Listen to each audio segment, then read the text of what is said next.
Sir, Oh, Jan. morning po. Oh, Jan, kumusta?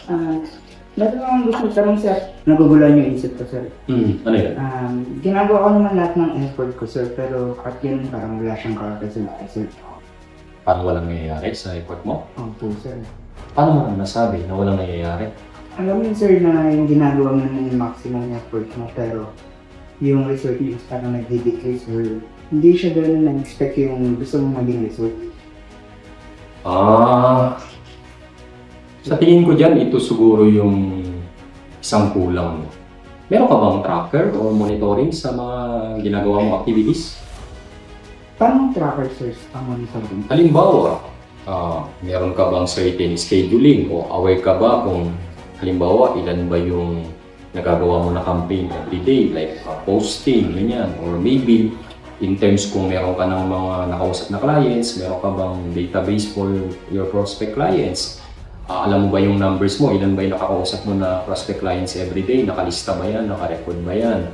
Or maybe, ilan na ba yung napresentan mo? Or ilan ba yung mga naka-schedule mo for follow-ups? Ilan yung naka-schedule mo for tripping? So, yun yung ganong klaseng tracker or monitoring. Meron ka bang ganon? To be honest sir, wala po. Ginagawa ko lang po yung tingin ko na dapat na i-provide ko everyday, pero hindi ko po siya monitor. So take ka lang ng take ng actions without certain monitoring. Pag ganun kasi, syempre, kung itatrack natin yung activities natin, yung actions natin, mamimeasure natin yung progress natin. Pero kung wala tayo, paano mo mamimeasure kung sapat ba yung ginagawa mo or kulang? Kaya, syempre, dahil action lang tayo na action without tracking our progress, wala tayong monitoring, hindi natin malalaman kung sapat ba yung ginagawa natin. Ano ba yung kailangan mong gawin ng mas marami? What you should do more? Baka mamaya meron ka ding mga activities na ginagawa na hindi naman nakakatulong sa pag-achieve ng goals mo, di ba? So, ano yung mga kailangan mo stop doing, di ba? And what you should do less.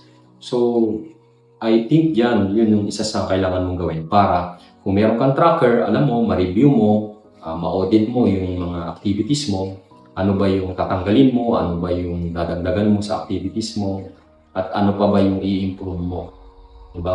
Anyway, nagsisimula naman yan ang growth sa awareness. Importante ngayon, naging aware ka at i-implement mo kung ano yung nabanggit ko. So magkaroon ka ng tracker, monitoring, database dun sa mga activities mo or even dun sa mga clients na nakausap mo.